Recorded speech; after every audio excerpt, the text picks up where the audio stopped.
Welcome to another episode of Comedy Wham Presents with me, your host Valerie, and sometime kitty co-hosts Miss Purrington and Mookie. ComedyWham.com is your place to go for features about all Austin comedy. In addition to podcasts, Comedy Wham brings you articles, album reviews, our advice column, all of my Austin Chronicle articles about the comedy scene. Check out our listings of festivals from across the country and the world, and our 2024 FPIA contest page is finalized. Our most popular feature is our events page for live comedy shows in Austin, Houston, and DFW, where 100% of the entries you see come from comics and producers. Click the Submit a Show button from the top of the homepage or events page to fill out the survey to get your show listed.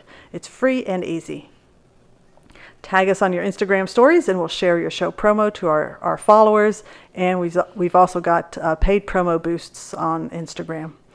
Want to support these resources we provide? Well, you can donate to Comedy Wham on PayPal, Venmo, or even Patreon. Click the Support CW icon on our homepage to see the ways you can help us. All right, our podcast was launched in 2016 to bring you funny people and their stories. As a fan, I like to delve into a comic's background and motivations, and will usually take a detour along the way. Consider the interview a way for you to get to know the folks that make the Austin comedy scene one of the best in the country. If you like this podcast, please rate and review us. Today, we are talking to somebody who's been on Skankfest, New York Comedy Festival, South by Southwest, and NBC Stand-Up. You need to watch her Melissa TV corner of her website, where you can find gems like Parsnip Coffee and Fergie Sings the National Anthem. It's also where I learned that she's an incredible illustrator. She is the host and creator of Melissa Splains the Classics. She's co-host of Turtle Reads podcast. She hosts a wonderful little show at Civic Goat out in West Austin. And you've seen her at all the great venues in New York City, including the legendary Caroline's on Broadway, and now she calls Austin home. And now Comedy Wham presents our guest, Melissa Diaz. Hey. Hey. Welcome. How's it going? It's going. I was going to make a very superficial comment in your introduction about how you have the most glorious head of hair. Oh, yes. But I thought, I'll just, I'll focus on like the actual talents as opposed to, God-given graces. Oh, thank you. Yeah, well, hair's good. It makes me pretty recognizable. Yeah. Ever since I was in school, people would recognize me from a distance, like for my hair, they would like spot me in a crowd. Yeah. So I was never lost anywhere. People would find me right away. I do. There's few things that I'll be like, yeah, okay, thank you, and not push back on it. But yeah, my hair has taken a long journey to get to where I know how to handle it so that it looks good. Yeah. So. Yeah, because it's not just that it's long, it's like so voluminous, and I would imagine that takes effort to tame it. It's weird. It's like my hair has a life of its own. It takes effort to just give it what it wants so that it just behaves. Yeah. That's basically it. So it has to be the right product, the right amount, and at the right time, preferably under a full moon, the whole ritual. Yeah. But having this kind of hair is easy. You just got to be black enough. That's all. Like you have to have black enough for cool hair, but not enough to ruin your credit. So it's kind of like that's a little sweet spot right there. Yeah. The other thing that it seems to do on stage is, I don't know, maybe this is just like my bias. It almost makes you look innocent with, the big curly hair, but the things you say on stage are not terribly innocent. I guess that contradiction it kind of works for me. Yeah. I think every comic has something about them that makes them a little childlike and likable because of it. Because it's just a strange thing. Like somehow or another, the comics tend to look like children, like overgrown children. Yeah. And I think my hair does that for me. Okay. Well, I think we've covered hair talk now. Let's dig in. Let me ask you my official icebreaker question, and that is one word to describe your past. My past? Ugh. That's the word. I'll just stick with ugh, because that's the one that came out the most natural. I like that commitment, actually. And interestingly, not the first time somebody has said it. Oh, yeah? Yeah. It's like, where to start. Yeah. I would say chaotic. Pretty chaotic. Yeah. Yeah. Very chaotic life. But You grew up in New York, right? I did. Yeah. Yeah, I grew up in the Bronx / Washington Heights, northern Manhattan, which is now it's called Little Dominican Republic or something. But it was just the Heights. Yeah. Like the musical, but except it was nothing like the musical. The musical is a little much. Also, the musical gets like 3 different ethnicities all crossed, because it's like Dominican, but then it's Cuban, but then it's Puerto Rican, but only I would know that. Yeah. And other people from those 3 islands, only those 3 islands would point that out. Yeah. Nobody else cares or should. So, yeah. What did laughter have? What role did laughter have in your house growing up? A big role, actually. I think it kept us all going. The laughter. I don't know. I think everybody was. Well, first of all, I mean, my mom and my grandma and I don't know. There was just always.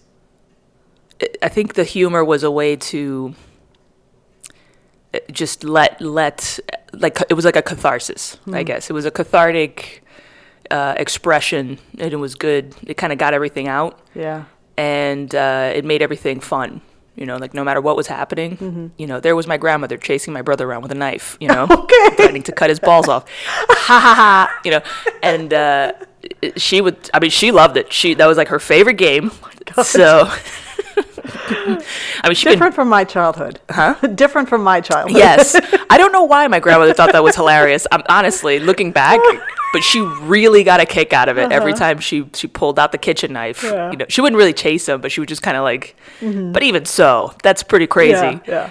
And I remember her just laughing and getting such a kick out of it. And then I would laugh because it's ridiculous. And so it was just constantly things like that. And then my mom would, she was just always finding the humor in everything. And she has a pretty good sense of humor. Yeah. So. When did you discover your ability to make people laugh? I guess in my family first, because I'm in life, I'm a pretty reserved person. I'm pretty shy, actually. Not even shy. I thought I was shy, but I'm reserved, right? I'm very careful with people and who I really let my hair down around. So I know that in my family, I would make my mom laugh a lot, right? I would make my older brother laugh. I would just make people laugh because I was always doing ridiculous things. Like I would always be playing some weird game. And I remember growing up, I didn't know what kind of performance art I wanted to do. I just know I liked being on stage. And at the time, the only thing that was around was, community theater style stuff. So I would do theater, singing, right? And it never really felt like the thing for me because I was always trying to be goofy. So, that would happen a lot where I would just kind of go over the top, and then I would just come back down from the high of just being ridiculous, and everybody in the acting circles just looking around like, okay, well, that wasn't the assignment. You're supposed to be dying. I was like, well, I thought it was funny, but I thought it would be funny if I died this way, so whatever. So it was a lot of that. And then as I got older, because I was so shy, and kind of going out more in the world and being around people, I wasn't sure that I could make people laugh, but I got little hints, because what would happen is I was never the kid that was in the middle of the room. I was always the kid that was standing next to the kid that liked to be in the middle of the room, and then I would just feed them one of those like ideas, and then they would just go with it because they they just need material, right? So I would be like their little writer whenever, and then I would see that it would get a laugh, so I knew it could get a laugh. Mm-hmm. And then there were other instances where, I don't know. An example is one time I was in a band, which was not a band. It was just an excuse to get high. So we would just pretend to doom, doom, doom. And then it was like, hey, let's go smoke a joint. So we would just sit around, right? But we would be recording it in a tape recorder. We would forget that it was on. Mm-hmm. And then we would just start talking. And people would say things. And I would actually say jokes into the tape recorder. So nobody would hear me, and I'd just say jokes, and then we would play it back to hear whatever we were playing musically, which was nothing ever. And then we would hear the conversation and laugh about that, and then they would laugh because they would suddenly hear me like a creep, just like commenting on what they were saying, and so little things like that, basically. Yeah. When did you realize that you were living in like one of the comedy meccas of the country, with comedy around everywhere? I mean, it took forever. For some reason, I don't know, it took me a long time to make the connection. Like I said, I was always trying to find a way to be on stage that felt good, that felt authentic. I knew I wanted to. Yeah. I knew I liked writing and performing, but in the Bronx, there was no stand-up, really, at the time. Or at least not in the social circles that I was in, and not in the neighborhood I was in. So we laughed at a lot of stand-up comedy on late night shows. Sure. Because my dad would tape VHS tapes. He loved comedy, right? So he'd bring it home, we'd watch it, and he would also make VHS recordings of Betty Boop cartoons for me. Oh. Yeah, so I got a lot. That's why I'm a little. Yeah, I get some of what I talk about from that aesthetic. But we watched all this late night stand-up, and I always thought that was just something that was just something they did, you know? Like, I don't even know how you get into that, right? And then, I don't know, years go by, and I went to college. And in college was when I finally actually discovered, not that there was stand-up, but that it was actually accessible. Like, it was something, you could just go to an open mic and do stand-up. And for years, I didn't know that. Wow. I had no clue. Wow. So...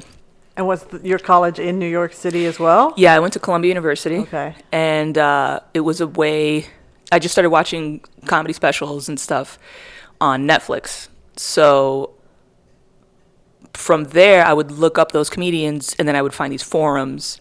And then that's kind of where I got into the conversation and, discovered all of that. Discovered comedy and how New York was like this comedy mecca.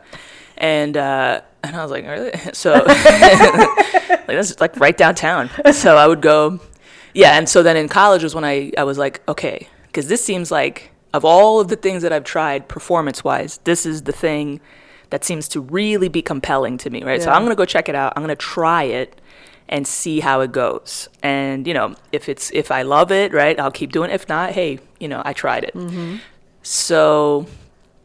yeah, so then I went and did my first open mic, and it was a disaster. I loved it. It was great.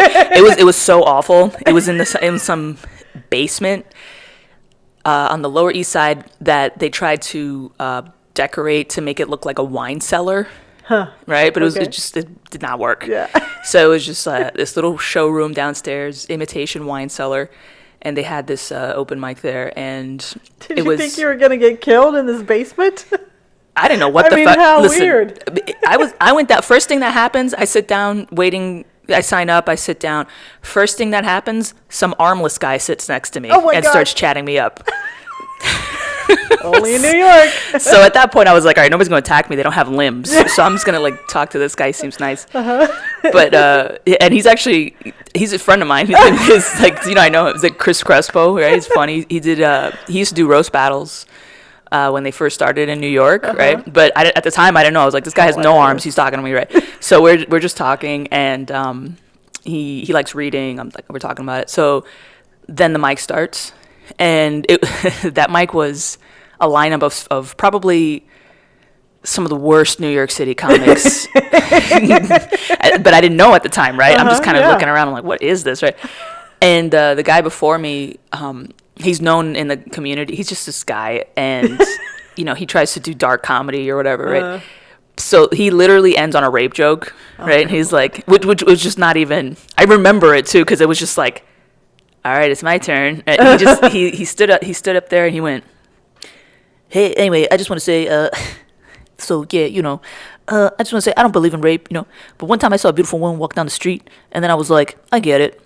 Anyway, thanks a lot, guys. Blah, blah, blah. And I'm just like, yikes. Because I was like, God, that sucked. So then I get up, and I think I tried to riff off of him saying that. It bombed, right? Like, I didn't know what I was doing. I remember being, like, really sweaty. I felt a sweat under my armpits all of a sudden, and the lights were really bright. I think I had an act out planned where I was running in place for some reason. I don't know what the hell. I don't remember what I said. I just jabbered it out, right? And then I just left, And I walked up to the street level, and I went, that was awesome. I'm going to do that again. And I just kept going, and I never stopped. So, until COVID. So, yeah. Yeah. Oh, my God. That's a great first experience story. It was good. I'm just glad Chris Crespo talked to me. That was really nice of him to be really friendly and stuff.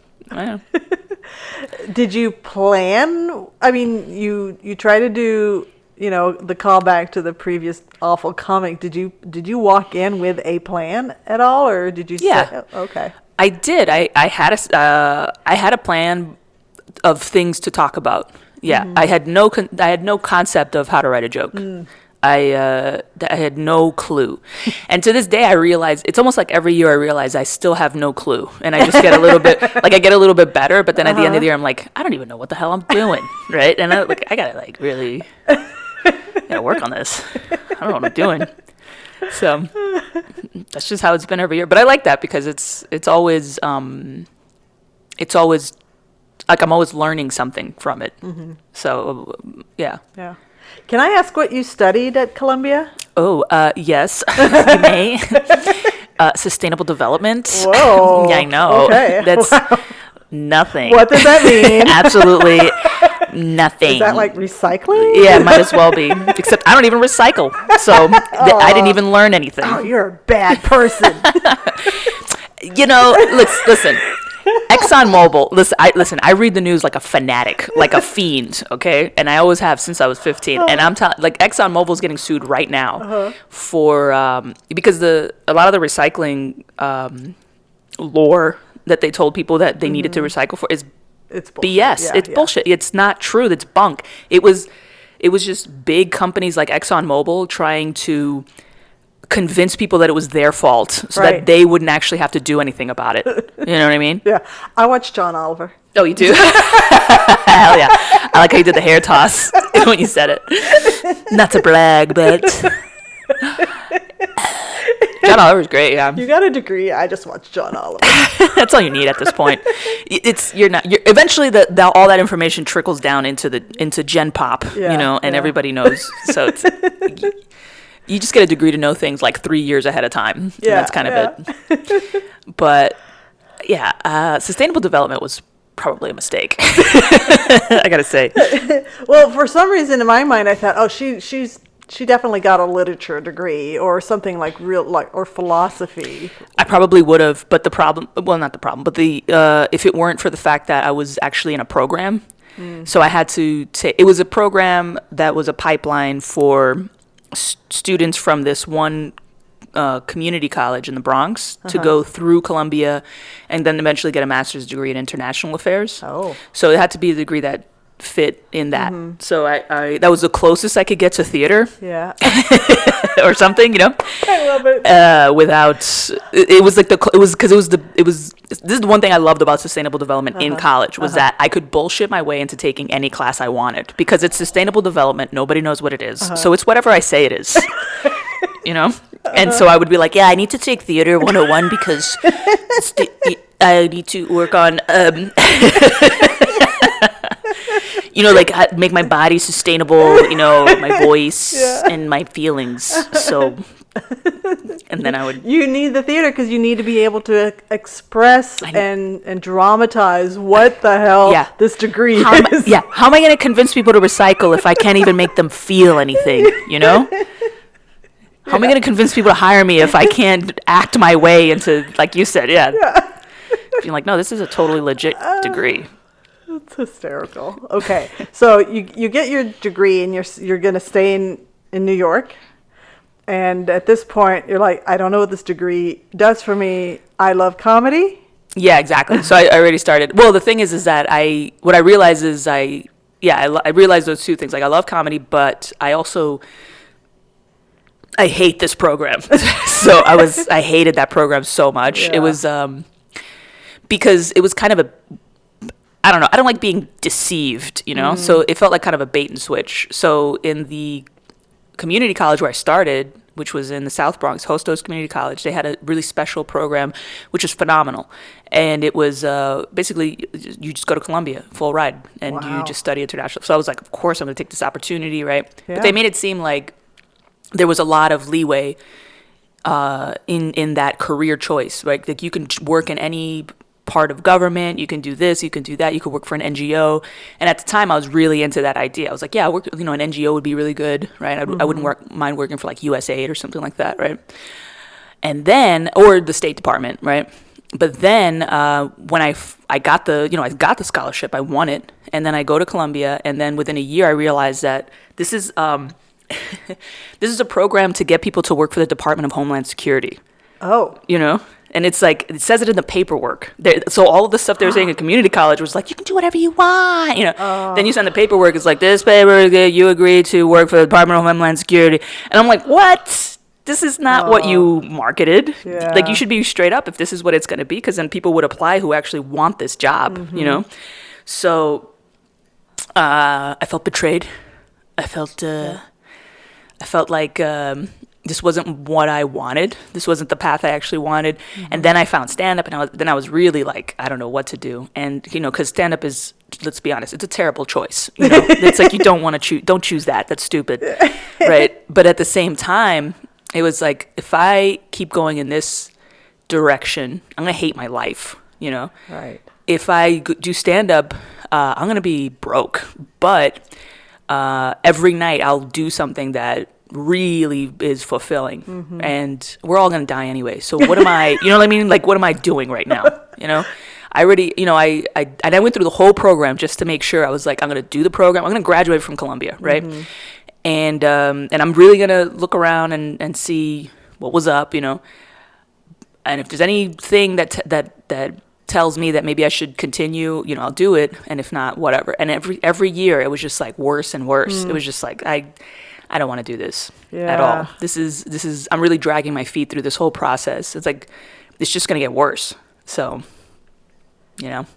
Yeah. So you didn't do the follow-up with the master's? No, I didn't go to SEPA. I just, I got my bachelor's, and then, you know, I bid them adieu, and that's it. Yeah. Wow. Yeah. That really sucks. It does suck, but I think it was good because it was the first time that I actually made my own choice about something as important as that. And even though it was a stupid choice, I'll stick by, you know, it was a stupid choice, but it was like my choice, you know. So right. I felt like I had more agency because of it. Yeah. But then how do you pay the bills in New York City? Well, the way that I pay, the first few years that I was doing stand-up, I had money saved from when I was going to Columbia, because I didn't have to pay for anything. So I just, you know, I had this money saved up, and that lasted me for a while. And then I did, you know, other supplemental income stuff like dog walking and things like that. And then COVID hit, and then I learned how to do front-end web development. Oh. At that time. So then I got a job doing that, and it's all been a bunch of starts and stops. Yeah. So then I had that job, then I got laid off from that job, then I had unemployment, and then, you know, so now I'm freelancing and then looking for now another job. So it's just been, and that's just kind of how it is. So how many years into stand-up were you when COVID hit? Not many. Well, 5, I think. Okay. Yeah. And in that time, you were getting traction because you've been part of Skankfest, which has been going on for I don't know, a while, 7 to 8 years, yeah, maybe. That sounds about close right. to 10. Yeah. And then some of those other credits, South by, New York City Comedy Festival. So you were getting traction. Yeah. Yeah, I had a manager, I had everything. Wow. But then when COVID hit, it was just everything. Yeah, New York was done. Yeah, there was just rooftops. nothing going on. There were rooftops, but then I was living with Jean's parents, and they're old, and so because of that comorbidity thing, I didn't want to risk it, so I didn't want to bring any COVID home and them get sick. That's really a deal breaker, I think, with somebody that you date is you kill their parents. So I wanted to avoid that. That's very generous of you, Melissa. Yes, thank you. I think you've got a big heart. If that's all it takes to be thought of as having a big heart, then yeah, I'm huge. So how did that just make you feel? You've got the agency, you made this decision, you're going to pursue stand-up, and it's taken all away from you. Yeah, it was awful. It was terrible. Yeah. And then I just watched it all slip away. But then at the same time, that last year in New York, even though I was gaining traction, I had no direction career-wise. So things were actually not great in a way. Oh, interesting. In a I don't even know, like a karmic way. Like when you just feel it, there's just nothing going right. It's going, but it's not. It never goes right. And I think it's just because I didn't actually understand this industry. Huh. So it's kind of good that I took a step back actually and got a chance to really think about it because I didn't know what I was doing. I would just do whatever anybody told me to do, So they would be like, go to this audition, go do that, go do this, go do that. My manager's like, go do this acting audition. It's like, I don't like acting, It's like, but I would just do it anyway because I had no direction. I didn't know how to get to any next level. And so what I should have done was focused on social media. But a lot of people missed that before COVID. Nobody was really paying attention. Yeah. To it, but it probably would have been better. So now I do that, and that's actually better for me. And I feel like I have a better grasp of what I want out of stand-up and what I can realistically get at this point. So yeah, I don't know. It's kind of a toss-up. It kind of sucked because like New York, okay, like I don't even know how to explain it. Right, the last year there, it was New Year's Eve, and then COVID hit around March, so like a few months later, right? So I didn't know that it was going to be the end of the fucking world, but it was, right? But it was like the end of the year, and I was hosting at this club for like 3 consecutive shows. So I was hosting for like 6 hours straight into New Year's with these miserable comedians, just sitting in a basement, and it's like. We're all like pale and gone, just sitting there, right? But then we got to go out at showtime, right? And it's like, hey, this is so much fun, whoa! And we're just doing that, right? 6 hours straight. Oof. So I was just so drained at the other end, and I'm just walking around. And I'm like, I can't just do this for the rest of my this is crazy, right? I can't just be some club comic because that's miserable, right? And so I'm just walking the streets, I'm waiting for Jean to pick me up, right? I'm just like, I'm just completely dejected. I go to the pharmacy, I get a piece of cheese, right? And Jean's like late, and I'm like, and it's like 2 a.m, and some homeless guy's like, hey, and I'm just like, and then I step in a pile of human feces just before stepping into the car with Jean. I didn't realize, and then, I threw those clothes out. I threw all of those clothes, and it was just something about that night. I was just like, okay, something has to change because. I can't be stepping in shit every year. This is not good. And Gene probably doesn't appreciate that. Yeah, no. He was nice about it because he saw how upset I was. Yeah. Like when somebody's more upset than you could be. So you're just like, it's okay, don't worry about it, right? So I took those clothes off. Should have burned them. But and then 3 months later, just before COVID hit, I did the DC Improv, right? I featured there, and that was good. And And then COVID hit and it was just over. But then it was actually good because of that last year. I felt like, this is actually good. I can probably take a step back and nobody will blame me for not being around. Yeah. Because you get a lot of guilt in New York for not grinding. New York is very demanding with that. So if people don't see you getting up like 3 to 6 times a night, every night, then it's like, what are you even doing? Right. And that's valid, especially your first few years. But it was a good opportunity for me to take a step back. And that's when I started Melissa Splains the Classics. And I got back into reading, which I had kind of lost in all that grinding. So, and I love reading ever since I was a kid. So, it was good. It was like I found myself, and I found a better direction. And I found, I gained a skill, programming, which is good. Yeah. So overall it was good. But then I moved to Austin. Right, because then I was like, maybe it'd be nice to just be here for a while. And what was the draw to Austin? Because also, it's not just you moving to Austin. A lot of people. It's but it's you and your. I don't know when you guys got married, but last year. Okay, but we've been together for it's going to be 10 years. So, well, Gene hates New York. Okay. I mean, that was easy then. That was basically it. Yeah. His parents were retiring. He didn't want them to stay there. They were living in a really crappy house that would get flooded every hurricane season in Brooklyn. So he wanted to get them out of there, put them somewhere. He was like, "This is a nice place." He's like, "I went to college here. I want to go here." And I hate New York, with a passion, right? And I'm like, well, I stepped in human shit, so I'm kind of like on your side right now.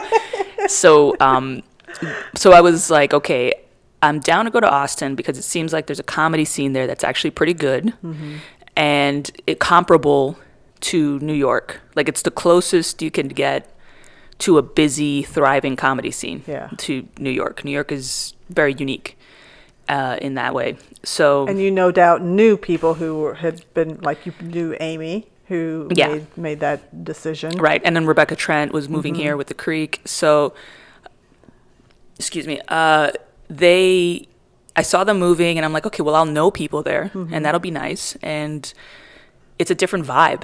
So it's more relaxed, it's nice, and it's a little bit slower, and I like that.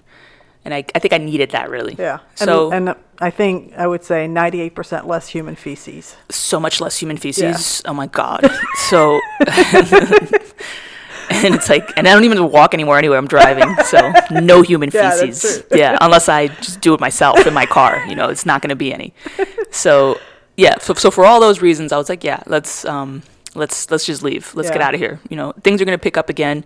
And then we'll just get dragged back into the routine. So before that happens, let's just get out of here. So we moved here, and that was really challenging, was starting over, basically. Yeah. Because that was my first time having to start over in a comedy scene. And how long have you been in Austin? When did you make that move? Right after lockdowns were officially over in New York, so like 3 years ago. Okay. Yeah. So around 21. Yeah. Then. Yeah, I'm here, and then when I come here, it's like nobody even did lockdown. Nobody did anything here. Well, I mean, we kind of did. I know, but okay, whatever. you don't. Not compared to New York and LA, for sure. Dude. Whenever I talk about it, it was like I was in prison, and everybody in New York gets it. It's like, yeah, man, it was a hard time. It was a hard, dark time, Yeah. But I said that here one time with that same vibe. And I just get looks like, what? Oh, it was nice here. I mean, it was okay, Well, we have so much more outdoor space and outdoor venues that it really was kind of an unnoticed thing. Well, also the sun. I think the sun is good. That's true. Yes. Yeah. We believe in the sun. Yeah. Well, UV light, I think, was really good to combat COVID, right? And New York has no sunlight. Yeah. So you guys had a real advantage here. Yeah. Our buildings aren't nearly as tall. Right. Yeah. So, I mean, yeah, that's basically the story in the round. I know I kind of meandered a little, but that's basically it. Yeah. Okay. Well, before we move on to the rest of the story, since you've been here in Austin, let's take a little pause break and play this game. So this is called Where Should We Begin? It's a game by Esther Perel, who's like this world-renowned psychologist. Our web guru, Richard, bought me this, and I've incorporated it into the podcast. So the way this is going to work is you're going to point to one of these two cards, And I will read that to you after you read the other one to me. So point to the one you want me to read to you. That's one? Okay. All right. So read that one to me, and we'll play this open-ended. Don't worry.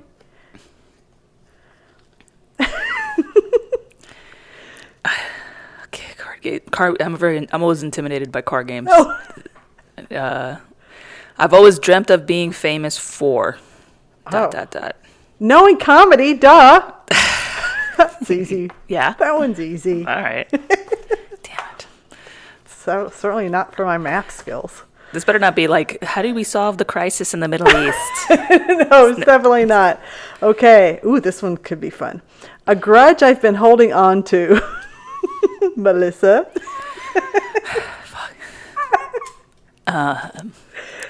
Which one should I even talk about? Oh, boy. No, it's hard for me to hold grudges. I don't have a good memory. It's just that. I'm the same. Yeah. I'm the same. If I had a better memory. Yeah.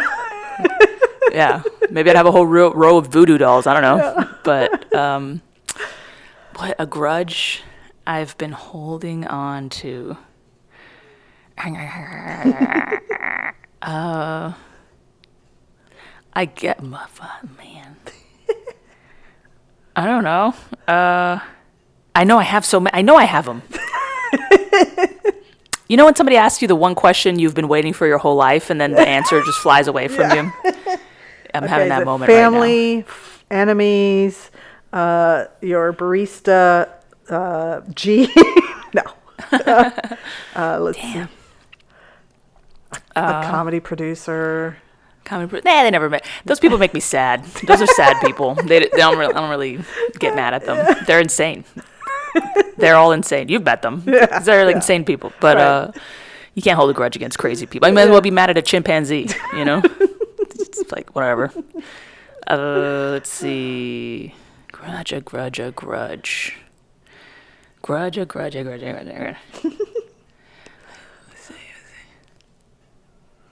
Nothing really. What you know what I get grudges about? Like irrational things. Like people who do something irrationally. Yeah.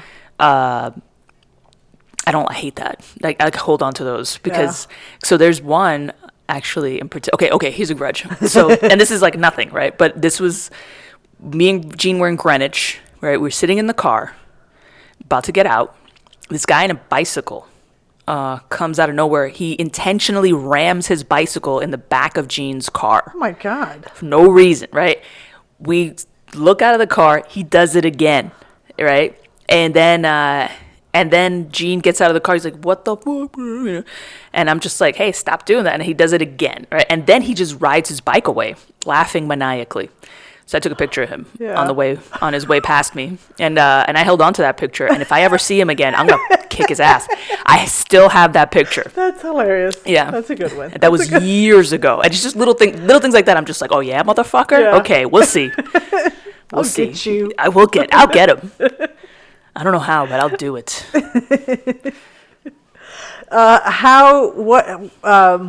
How did you find fitting into the Austin comedy scene? You said you were basically building from scratch. You knew some people, so that kind of gave you a little bit of comfort. But how did you feel like the scene treated you when you came into it, and also how did you think it was better or worse than what you were used to in New York? That was about 10 questions. That was, all in one sentence. Okay, let's see. There are three. There's like three clear. There are three that I remember, but three. Like, how did I feel coming here? The Austin comedy scene, right? How was I received? Like, how did I experience getting into it? Yeah. And what was the third one? How has it been better or worse than? How's it been better or worse? So, the beginning was basically what I expected, right? I know comedians are comedians, it seems, no matter where they are around the world. Very socially awkward and insular, and delusional, and and megalomaniacal, and what other words, but very, very mistrustful and suspicious. Yeah. They're like cats, and I like cats. That's why I get them. So I know what they are expecting. What they want is they want to test you, right? They want to see how funny you are, so that they could put you on their little social hierarchy, right? Yeah. And that is something I do not. I don't think that's bad. I don't think that's weird. I think to a certain degree it makes sense. But I knew to expect that. Mm-hmm. So I was like, all right, well now I'm just gonna have to go to Mike's and tell a joke and be like, look, I'm funny, see? And then you know what I mean? Like it's like I almost have to like train them. So that's how I felt. It was because it was a lot of Austin has a lot of open micers and a lot of people who are kind of just beginning, and that's kind of strange because you have a lot of beginners here, like 1 to 5 years, I'd say, right? Yeah. And then you have a lot of like, top billed comedians from LA and in these other places, right? And there's nothing in between, and that's crazy because in New York there's a lot of in between. There's a lot of people doing the in between stuff to try to get to that next level. So because of that gap, there's no way for me to network with people in the middle. They're not really here. Mm-hmm. So I have to just literally go to these beginners, right? And just kind of be like, look, I can tell a joke, right? and then it's like, see? And then I get on some shows, right? And it's like, I know that whole game of gaining traction slowly. I knew it was going to happen. And I knew it was going to be a little slow at first. Sure. So I was patient about that. I knew that, that's just something you do. You just get on stage or whatever, and you get as far as you're good, really. But I did like Austin culturally, is that one thing I didn't expect is something that I never really fit in New York about, is that I'm a lot more chill than a lot of New York comics. They're very not chill. Right? They're just like, we gotta go now, right? We gotta get famous like yesterday. What are we waiting for, right? Yeah. So they're always, it's like, it's too much. Like, they don't let themselves be human. Yeah. Right? And it's like, if you can't even be a human being, how are you going to relate to an audience of humans, right? So they lose that sometimes. So I was always more inclined to get to know people, things like that. And Austin's way more receptive to that kind of deal than the New York style, actually. Yeah. I've seen a lot of New York comics come here, and they come with like that New York attitude, and they just want to like, yo, what's the move? Where we going? What's the next thing to do? What do we do? What's the next level? What's the next step? Where do we go? And everyone's like, there's nothing happening. Like, I don't know what you're talking about. You want to get a pizza? So I fit in pretty quickly because of that, because I'm way more laid back compared to, I think, most New Yorkers for some reason. I don't know why. I'm just slower, I'm more methodical. I like to get to know people. Yeah, I think I know. I was surprised when I first met you, which was at your Civil Goat show. I'll never forget your homemade ice cream, homemade apple pie, and I think it wasn't until later that I realized, oh, she's from New York? She's so not New York. Yeah, it's always been like this. So I never fit in there because I was always doing things like that. People, and even outside of comedy, it's just, you don't do things like that. Like I would put things together for Christmas for people. And it's not like I would make them do anything. I would just show up with like a bag of candy, like, hey guys, and they'd be like, what the fuck is wrong with you? And I'm like, I don't know, enjoy. So I was always like that, and that was always something that was a mismatch, and I always felt kind of like the odd one out there. But here, it actually fits. Yeah. So it's been more fun for me that way. So to answer the third question, that kind of goes into the third question. In that way, it's been better than New York. Is that I get to be myself a little bit more. It doesn't always have to be some networking event. I can just kind of hang out with people. Right. So I like that. Yeah. Yeah. What are some of the favorite things that you've gotten to do while in Austin? Eat barbecue. I haven't actually swam anywhere. Oh. I know everybody likes to go swimming here. Yeah. But I don't like that. Oh. Barton Creek. Yeah. I don't even know why. I used to, but I don't know. It's going to take me a while to get to Barton Creek. I'll tell you that. Yeah. Beaches and things like that. I did go to South Padre Island. That was pretty insane. Yeah. We tried camping out there. Have you ever been there? Yeah. Have you been there overnight? No. Don't do it. Yeah, not on a beach. No, that's just ridiculous. They all do it though. There's I just don't believe in sand. That's why I don't go to beaches, right? Because we go there, we're like, oh, wouldn't it be fun to camp out? And we drive there. We're idiots. Like me and Gene we're always really naive. We're like, let's go have a good time, you know. And so we get there. It's a long drive. We get there. We had gotten an inflatable mattress and a little tent. The mattress barely fit into the tent. Took up like 2/3 of the tent. So already that's like an issue. So, but we set it up and we slept in it the entire night. All of the locals there, they were just playing Mexican music all fucking night long. Okay, and bonfires, the loudest. And then and their high beams on, just driving their trucks past our tent, high beams on. It was like a 9-year-old girl was lost or something. Like they were doing a search party. With all the lights, you know, and then in the like 3 a.m, some people came in a truck and then they parked right next to us. They started a bonfire. They started throwing shit in it, and then they started just knocking back like mango White Claws or something like that, just knocking them back, and then talking about gringos all night, like all fucking night. Yeah, and I speak Spanish, so I'm just listening to like, what the hell is happening right now? And they're just like, hey, gringo, and I'm just like, okay. So we tried to sleep, and then somewhere like at 5 a.m, they finally left. They threw like half their clothing in the fire, so I don't even know if they had clothes. Oh my God. I don't know what was. I saw like a chancleta. I saw like a sandal. You know, like there was like a mango White Claw right in front of our tent. And I'm just like, okay. And then mosquitoes attacked us. A cloud of mosquitoes attacked us like at 6 a.m. So it was just the worst. What time of year was this? This was summer or like spring maybe. Huh. Yeah, no, you go down there, you rent a condo, and you look at everything from the patio. Yeah, we're idiots. That's the move. We're idiots. we're always trying to do stuff like that, but it's fun. You know, it's fun that I do it with Gene. Yeah. Then we could just complain about. We love complaining about stuff together, so that works. Yeah. And one nice thing was, you know, at least we got to get up in the morning. We went for a swim. That was nice. And some pelicans flew by, and that was the highlight. That was a highlight. And then we had some Eggs Benedict, and we drove back. Ooh, Eggs Benedict, nice. Yeah, they got pretty good food over there. Yeah. Corpus Christi, that's the place to go. Is it? That's like Corpus. a popular destination? Yeah, it's also along the Gulf. My favorite thing there is in the old town square area, the old Main Street area. There is a very, very old school candy shop and soda fountain. Yeah? That is the sole reason. That and Selena and the first Whataburger. Selena, what about Selena? She's from there? Yeah. Oh, okay. Yeah, and there's a statue to her. Oh, that's pretty cool. Yeah. So Corpus, that's I'll tell Gene to go there. That's the move. Yeah. How long is the drive?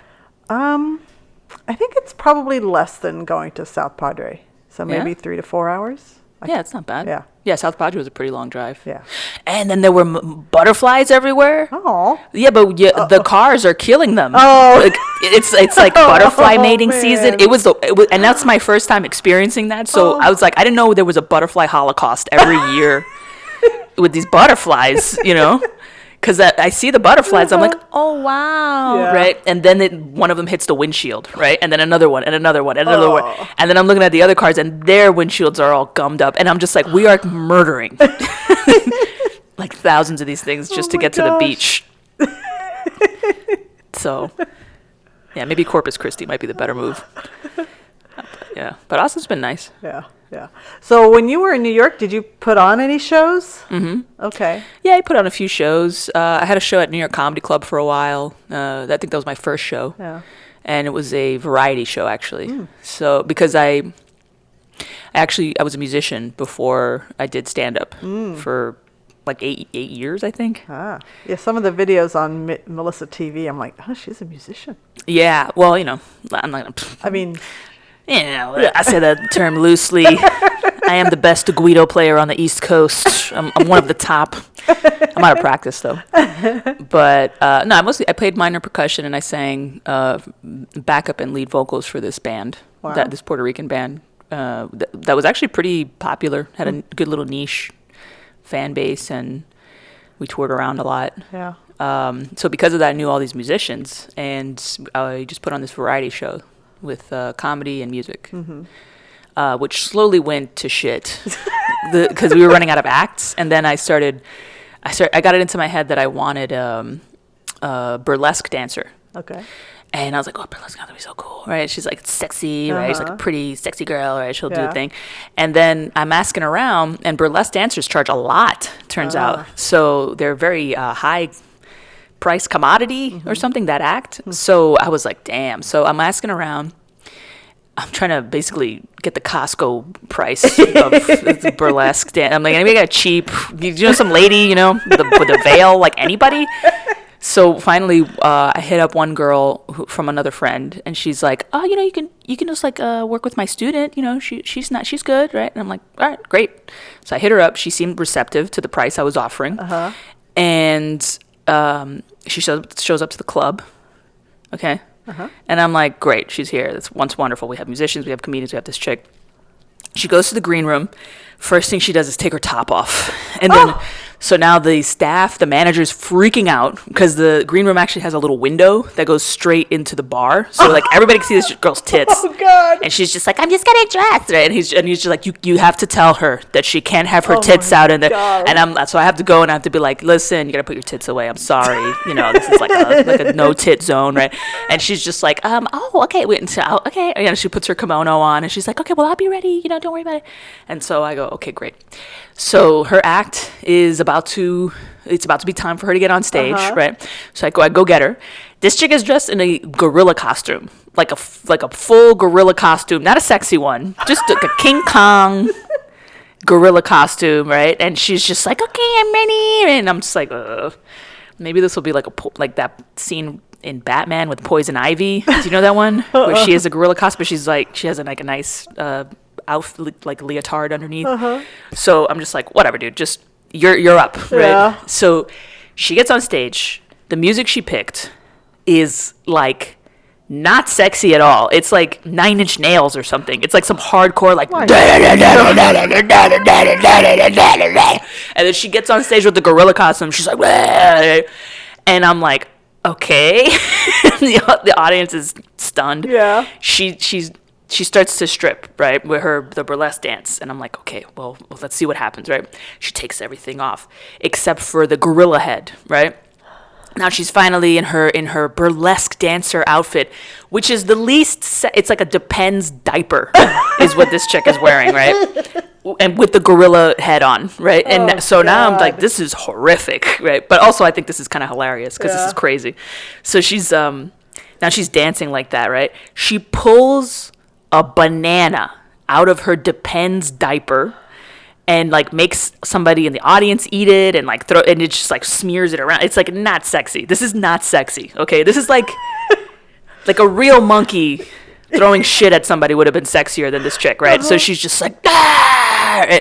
She never takes the gorilla head off. Then she goes with a bucket and she demands tips from everybody. Oh my God. She throws the banana peel at the audience and then she leaves. This was our burlesque act. So, it was kind of all downhill from there. Yeah. Was that your last show? It was getting there. Yeah. Oh, man. We did not last much longer than that. That's what we call performance art. Yeah, exactly. So I was just like, all right, well, here's your money. Yeah. So here in Austin, you've done something a little tamer. Yeah. Traditional stand-up. Yeah, we're just doing really basic format. I'm probably never going to do a variety show ever again, to be honest. But it was fun while it lasted. And here we're just doing a show. This show started just, I didn't really plan it. It's a coffee shop that I actually just go to. I like that coffee shop. They make great coffee. Civil Goat, just plugging it out there. Yeah. But they have like 3 locations. But they make great coffee. And so I would go there. And also, I liked going there because I was like homesick when I first moved here. I'm like, oh, I miss New York, I miss New York people. Everybody here is so nice. So I'm like looking at coffee shops, and I find like there's one coffee shop near me, and the reviews are consistently like 4 stars. Coffee is great, but the staff is awful. They're so mean, right? And I'm just like, perfect. I want to go here. I want to go here. I'm telling Gene, I'm like, we got to go here. And I'm like, they have a goat. Come on, let's go. They have like a real goat in the backyard. And I just keep reading the reviews. I'm like, these people sound great. So I go, and I go just ready, for true bitchiness, and I'm so looking forward to it. And sure enough, they try to like be icy towards me, and I'm like, ooh, yeah. And they're just like, mean, and they don't even know that I was just soaking it. I'm like, this is amazing. I love this. Do more, right? And they're just looking at me, and I'm like, yeah, I hate you too, bitch. Yeah, give me a flat white and shut up. Right, and I'm just looking at them, and they're looking at me, and they're just catty, and I'm just loving it. And so I keep going back, but then because I kept going back, they actually became friends with me. So then I was like, oh, they're nice now. I hate this, So now they're like good friends with us, and whatever, And I preferred it when they were jerks, but now they're nice. That's good. That's good, I guess. And then they found out we do comedy. So then they asked us if we wanted to do a show there. Yeah. And so that's how it started, that's really. Awesome. Yeah. And then I decided, because it's a small community of people. They all live around there. So baking something seemed like a good call. Seemed nice. I thought they'd appreciate it. And I'd like to do it. So, yeah, that's what I do. So every month I'll bake something. We'll have some comics. I try to get the best comics I can get a hold of, which is hard. Yeah. Because, like I said, if you're good, you're probably at the mothership or something like that, or you're touring somewhere else, or you're doing something. So it's hard to actually get those people. Yeah, because your show's on a Saturday night. And it's a Saturday night. Prime time. Peak, yeah. And it's not easy to get to. Most comics, like I have my show that's out in the sticks, but it's on a Tuesday. Yeah. Chances are I can get somebody out on a Tuesday or Wednesday. I should know the day of my own show. Oh, no. It's on Wednesday. They can show up to that place on Tuesday, man. Yeah. So Wednesday's your show. Wednesday's my show, yeah. And it's at that place. It's a restaurant. Yeah. Pretty good. Yeah. What's it called? Canyon Grill. Canyon Grill. Yeah. That was good. They got valet parking, everybody. And they overlook the lake, and it's a primo location. Yeah, that area is so nice. But not easy to get to if you're used to just downtown Austin, grid system. Yeah, this place is all rolling hills. It's weird. It's like where am I right now? Deers everywhere. Yeah, exactly. Yeah, and it's kind of like that where I live, too. There's deer all over the place. Yeah. A deer gave birth in front of my car. Oh, my God. Like, months ago. Somebody left a sign, because in that area they want to protect them, right? Yeah. I got home, and there's like a sign, and there's traffic cones around the front of my car, and a sign. It's like, a deer just gave birth to a baby. Wow. It's in front of your car. Be careful. Okay. Just left it there, and it was fine. Yeah. West Austin is pretty nice. Mm-hmm. It's a pretty nice area. Yeah. I can see why Joe Rogan lives here. Yeah. Is that where does he live out? He doesn't live out. He does. I thought he lived out on the lake. He lives where we are, but the Civil Goats, that is by the lake. There's I guess that's true. Yeah, and the people in the area are very proud of it. That's so funny that they're like, Joe Rogan lives here. Oh, wow. And I'm like, wow, that's nice. And yeah. Have you performed at Mothership? I have a few times. Yeah. Yeah. But it's just not, I don't do heroin. So I'm not a good hang, So you just a prerequisite? I don't know. Well, you got to be good at partying, You got to be in party mode. And I'm just lately I've not been in party mode. Yeah. So I kind of did. I would go. I'd do my spots, and then I just hang out for a bit, and I just leave. Yeah. But yeah. Yeah, that's a very much a hang, be seen kind of. But I don't know if you ever went to the Comedy Store in LA. I mean, that's very much the culture is you hang and you're seen, and that's how you keep getting booked.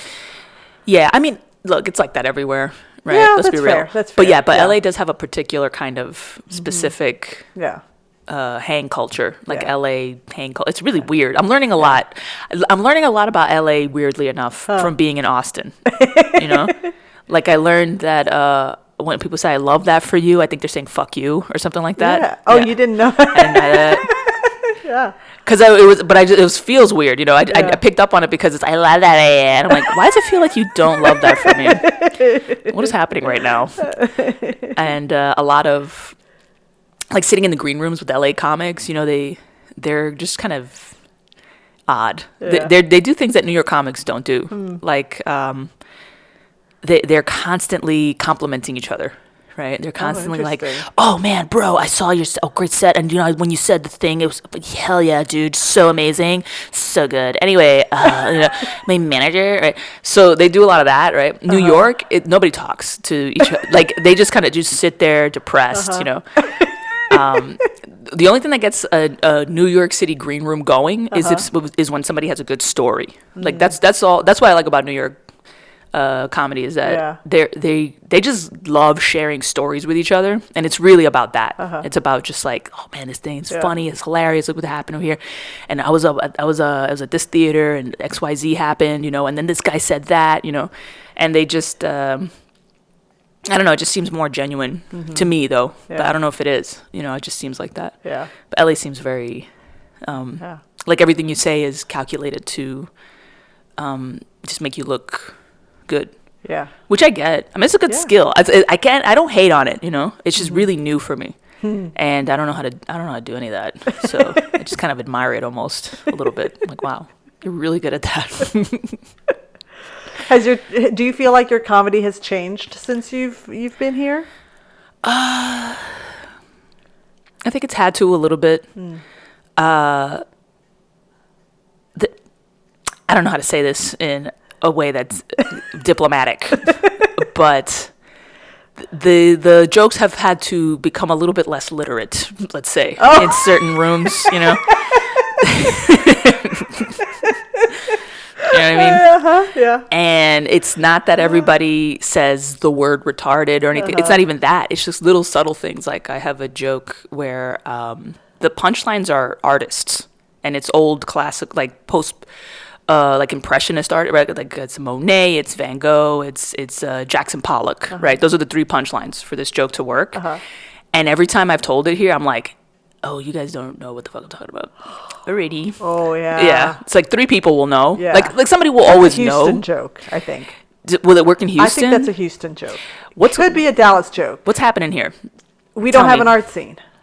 I see. You don't have people that but is there's actually artists. There's all these people doing something. But we don't have high end. Like Dallas and Houston have top tier museums. So you're going to have people that understand that a little bit more. Here we have, we got one little tiny modern art museum. Yeah. So there's no like.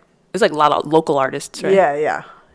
So if you made a joke about, knitting and felt art. I don't have any jokes about knitting. I'll work on it. I'll work on it. Yeah.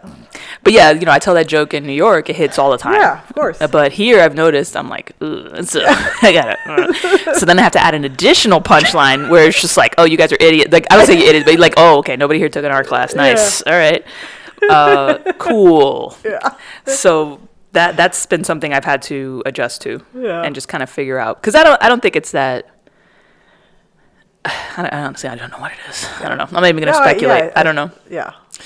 It's more relatable, I think, here for you to talk about like the basics, like family, partying, college, like not studying or what you study, but just college, you know. You know what I mean? I don't know. Yeah. Things like that. Just day-to-day experiences hit more often. Sex jokes, obviously. Yeah. And what else? I don't know. Stuff about cats. There'll be stuff about cats. Like it has to be something that is easy to grasp. Yeah. No abstract, conceptual, nothing. No. Yeah. Yeah. Which it's kind of a bummer because I tell a lot of jokes like that. I used to tell in New York a lot more like that. So yeah. Yeah. Yeah, I wish I could tell you that there are certain rooms where you could pull that off, but I don't. Maybe East Austin, maybe Could be. Yeah. Yeah. I'm not saying it's not theaters, here. Maybe you have people that are a little more like you. I know I've seen you perform at Fallout, Cold Town. I do better in theaters, yeah. Yeah. I've always done better in theaters. Yeah. Even in New York. In New York, the places I do best at are theaters, black box theaters, people who are and Brooklyn. I do really well in Brooklyn. Even though I'm not really an alt comic at all. Yeah. I do very well because that's just who I am. You know, I'm just being myself, and they relate to that for some reason. Yeah. You have a podcast, and you have the Melissa Splains the Classics. Labors of Love. Yes. Yeah. Melissa Splains the Classics just keeps me focused on that, on classical literature. Yeah. Because then I'll just, I don't want to I'll just read anything. So I started reading the Harvard Classics, which is a collection of a bunch of those kind of books. And I just want to stick through those. Just read all of them and maybe do videos about the best ones. So do you read them and then comment as you're going along? Is that the... Well, it's been a process to even figure out like how to do it in the most efficient way. It takes a long time to read these books sometimes, Like I started reading this book by Marcel Proust, which is, I think it's the longest book ever written. Really? Yeah, which More I'm reading than War and Peace? Yeah, it is. Yeah, because it's 7 volumes. This book, it's one book, 7 volumes. Good Lord. Yeah, and this guy what an asshole. This guy writes like one sentence is like a page and a half sometimes. Oh man, man after my own heart. Yeah, it's great, and it's but it's hard to digest. Yeah, but you gotta. It's almost every book like that. You have to almost like rewire your brain to consume it. You know what I mean? Like you have to. Like I started reading a bunch of Scottish poetry at one point. I was reading Robert Burns. Okay. I don't know Scottish English. That stuff is insane. It's like it makes no sense to me. Scottish English. Have you ever heard somebody talk to you like that in Scottish English? You feel like you're having like an aneurysm. You know what I mean? You're like, am I having a stroke right now? Like, because you can't. Because it's like I should understand this. It's English. It's not getting through. I'm dying. Right. Yeah. And so I don't know. Something about Scottish people has always been really fascinating to me. And I read all those poems, so I had to go on YouTube and look up what a lot of those words meant and how they make sense. Yeah. And then by the end of it, I had actually started to understand that syntax, which is really an interesting experience. And very enjoyable. Yeah. And then by the end of it, I was wandering around screaming. I didn't believe, first year this, all that stuff. So that was fun. Yeah. And Proust is something I want to try to finish soon so that I can do that for YouTube. Saying you read the longest book in the world is good clickbait. Yeah. It's a very wide draw. Yeah. Because YouTube is about, long attention spans. Yeah. Well, it's like you have the attention span, so they don't have to. That seems to be what's going on there.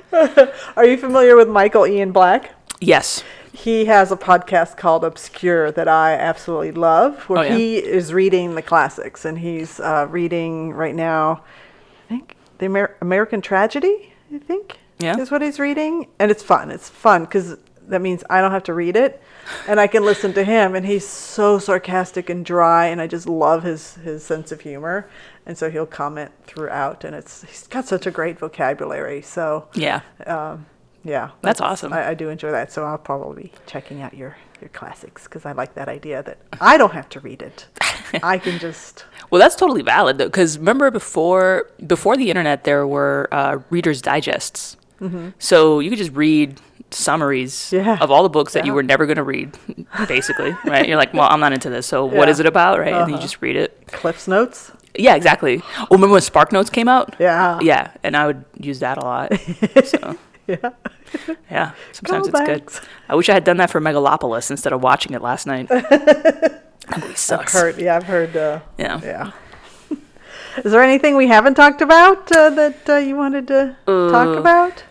I don't know. Not really. No? My ribs are killing me. Oh, yeah, I'm pregnant. Oh, I was going to say, I didn't want to bring it up. Yeah, I don't mind talking about it. Yeah. It's just weird. I mean, being pregnant sucks, dude. She's punching her stomach right now, everyone. No, my guts have been pushed up to my ribs. So I'm just trying to push my guts back down. That's all. I was here first, baby. Yeah. My mom got me one of those pregnancy pillows. Oh, they're the best. Those are amazing. They are the best. I had no idea. Is that even for pregnancy? Those are just amazing pillows. They are amazing pillows, but yeah, I remember loving having one. Dude, I slept like a baby. Yeah. It's crazy. Yeah. It feels like you're in a little pillow jacuzzi. Uh-huh. Yeah. That's great. Yeah. He's getting one now. Now he wants a pregnancy pillow. We're both going to be sleeping in our little cocoons. Do you, I don't know if you've thought this far into the future, because you're like, you've got one mission right now, and that is to get this baby out of you. Get it out. But how do you think your comedy is going to change? I mean, it's gonna. We'll see. Yeah. That's part of the fun, is you never know. Yeah. But, for now, I'm kind of I'm focused on making sure the kid does not get Down syndrome or ADHD or something. So I'm trying not to drink too much coffee or anything like that. I think it's good to, I don't know. I think it'll ultimately be positive. I think it'll be a good thing. Just, I mean, we're starting a family. So it's exciting. That'll be good for material, for writing. Absolutely. Maybe something will change in my life, a new opportunity. I mean, things always change. You never know what the hell's going to happen. That's true. And, I mean, my life is over. It's all over. Listen, ladies, when you get pregnant, it's all over. It's done. Quit everything. Never do anything with your life. It's done. You're donesies. Okay? Just learn how to change a good diaper. Swaddle a baby.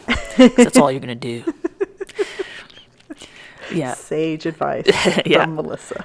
Well, I think anything that gets you being more of a person as a stand-up comic is good, right? Yeah. So because a lot of comics, especially in New York, because of that grind, they will put off having a life for years. And then when they finally realize that, they're not going to be the next Louis C.K. or something like that, they realize that they're, they don't have anything. They don't have family. They have very few friends. They don't have a social life. They don't have hobbies. They don't have interests, right? They haven't. So what are you even going to talk about on stage? Right. So then they have to kind of go and start all this stuff later, and I'm kind of doing that too. I'm not young, so what I've learned is that you don't put your life on hold for stand up. It's not going anywhere. You can go stand on a stage and talk into a mic anytime. It's fine. It's going to be okay. So, and it's like, if you love doing it, nothing's going to keep you away from it within reason, right? So what's the problem? Yeah. Right? If you ever really love to do it, you will find a way to do it eventually. Yeah. So, yeah. I love the chill vibe.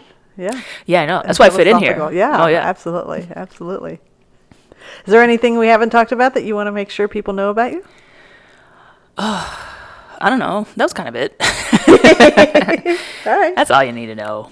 It's good. Yeah. I don't know. Is there anything else that you want them to know? I definitely want them to know that you are an incredible illustrator. I mean, I saw some of the stuff that you have on your website, and it's good stuff. I don't know if it's stuff you still do. I want to get back into it. I started animating. I mean, I've always illustrated. My mom was a fine arts major, right? So she taught me how to draw when I was a kid. So I've always doodled and I've always drawn, but animation I found a little recently. Yeah. And that's kind of fun. You could do a lot with that. Yeah. And I was thinking about even using AI to play around with. I don't know. We'll see how it goes. Yeah. There's always something to try. For sure. Okay. Melissa, you ready for your final closing question? Oh, wow. Okay. Drink some water. One word to describe your future.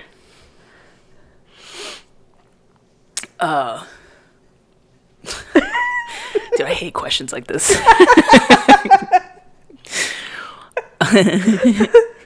Look, I've asked it every single episode, and you are number 337. I'm not going to stop now. Jesus Christ. All right, fine. One word to describe my future? there, I guess. Final answer? Dude, I'm not good at these questions. You don't even understand, because I just kind of go like, what do you eat? What is this? I turn to like Dostoevsky. I'm just like, we're gonna die. The world is bleak. It's dark. I don't actually feel that way, but it's just, Yeah. The future is, there it is, what else can you say about it? I mean, seriously. Yeah, I don't know what's going to happen. It's going to be there. Yeah. It's there. It's there or it's not. And you know what I prefer? There. So, yeah, for sure. Well, that is a wrap on Comedy Wham Presents Melissa Diaz. Melissa, tell us where we can find you on social media and promote your projects. Right, yeah. So definitely tune in to Melissa Splains the Classics on YouTube. I'm going to be posting a new video soon. It's going to be about a Greek tragedy this time, which is going to be fun. And you can find me on Instagram at Melissa Diaz 4U. That's number 4, letter U. And melissadiaz.com is my website if you want to see just everything in toto, what's going on with me. And let's see, I think those are my 2 main projects. I mean, that's my main Instagram, I use that. You can find me on TikTok, same handle. And the Classics is my main project right now, so. Very cool. Yeah. Very cool. Thanks for having me. Yep. We hope you've enjoyed learning about how Melissa got to be the comedic genius that you heard today, just as much as I have. I don't know what you learned, but I don't know. I said a bunch of shit. This has been Comedy Wham Presents Melissa Diaz. I'm Valerie, and that's been funny. Thank you, Melissa. Thanks.